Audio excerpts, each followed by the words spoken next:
Meanwhile, the luckless genius was getting pushed into taking up science.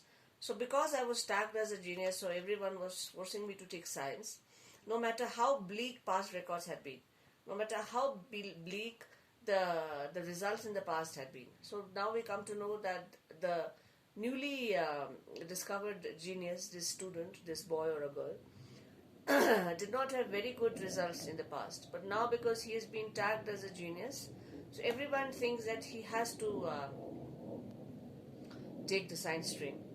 There seemed to be no light at the end of the tunnel, of my tunnel. Basically, this is a phrase which means that there was no hope of getting away from it, of running away from taking the science stream. And no one seemed to be taking my protestation seriously. No one was taking my defense very seriously. The narrator was very, very clear, saying that I do not want to take science, but because his or her test proved that the student was a genius, so everyone was forcing him to take the science stream. And as we know that, you need to, as far the IQ level goes, that people they need to be good in studies to take up the science stream. I also seem to have fallen in between two stools. He was confused, basically. The science types considered me a failure, and they weren't among, and I had been alienated by the ordinary mortals in the art stream. So, when you are, after your high school, you have been given a choice whether you want to take the art stream or the science stream. So he's trying to say that because I was not very good, so everyone think that I was an alien. Alien means someone who's very different.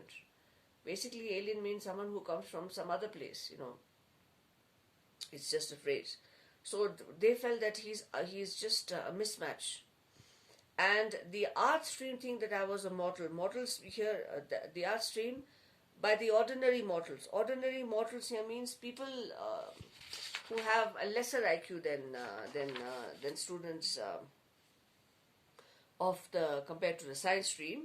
Human beings, as it says, destined.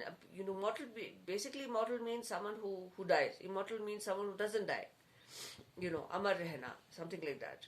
So here it means that people in the art stream also rejected him, because they found that he was a misfit, and the science stream also found him a misfit. So nobody was taking him very normally. I took to reading in a big way. What else was I to do? He said, I started reading. I didn't have a choice. If I watched TV, everyone would feel as if I was wasting my precious talent. So now, because I was tagged as a genius, everyone thought that if I watch TV, it's something different. On the other hand, if I read, people would at least leave me alone. And the other hand, people started thinking that if I read, that is also a problem. By the way, although it wasn't good at science in general, I was pretty passionate about biology. So in the science stream, the narrator was very, he loved biology as a subject. My family never appreciated my experiments in the field of biology.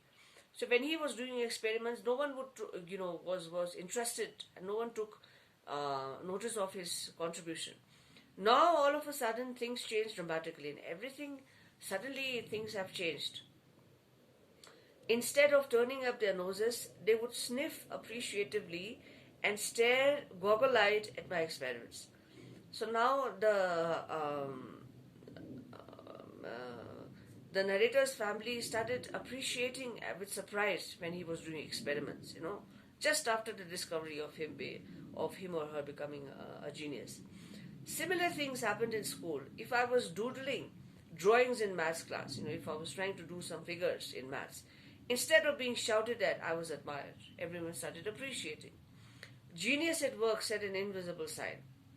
And the whole world seemed to be able to read it except me. Everyone was appreciating except me, myself. So basically, the narrator did not realize his strengths. Suddenly, I had to have written something as astonishing as E is equal to mc squared, which is quite normal in maths. Nothing was good enough all of a sudden. And nothing was funny anymore. Nothing was any fun either, Because the narrator was not treated as a normal child or a student. There was no fun in doing things. So me being me, I stopped doing my experiments. And suddenly I stopped doing my biology experiments which he or she liked. I buried myself in my books and I began to behave like a bigger duffer than ever before. The narrator started pretending to be someone who he or she was not. Started pretending to be intelligent, who he or she was not. Pretty soon, the admiring glances stopped. Everyone started ignoring. But in a way, it was a relief, and he was very happy. Who would ever have thought that my life could have changed so dramatically just because of one test?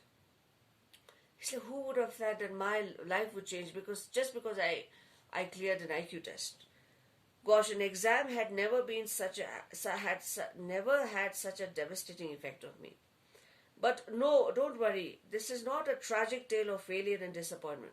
He said, don't worry. This is not a tragic story of that I failed and I was disappointed. I was sad. It was other people who were disappointed. Other people who had hopes in me, they were disappointed. Not me, not even for a moment actually. It's good to be back as an ordinary teenager. He said, it's very good that I'm a normal teenager. Even good to ride the wave of scoldings. And I was happy to take scoldings also. When the teachers and parents were scolding me, insulting me, I was fine with that. Because that is normal. Certainly good not to be so precious anymore. I'm still a genius. I know that. It's still that lurking latently in me. It's like there's somewhere in between, under me, beneath, I know that I'm different, Somewhere, sometime it'll surface. Even if it doesn't, I'm still me, just me.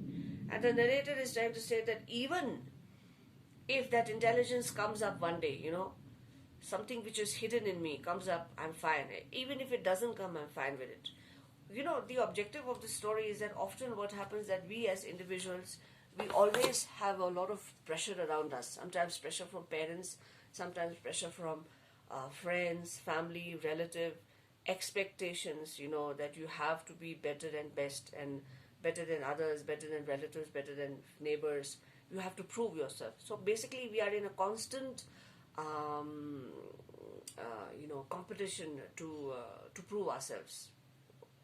And in that process, what happens, sometimes we become over ambitious. And sometimes we do let ourselves down, even though we know, because we as human beings are the best people, best judged to understand whether we have the capability and the strength to do something or not. So this story is about how peer pressure from other people forces this child to do something that he's not comfortable with. We'll discuss the question answers tomorrow. And this will be uploaded for both 8A and 8B. Today I will start extra classes with 8A. I will start the grammar section. But meanwhile, this will the online classes for literature will go parallelly. I'll see you guys.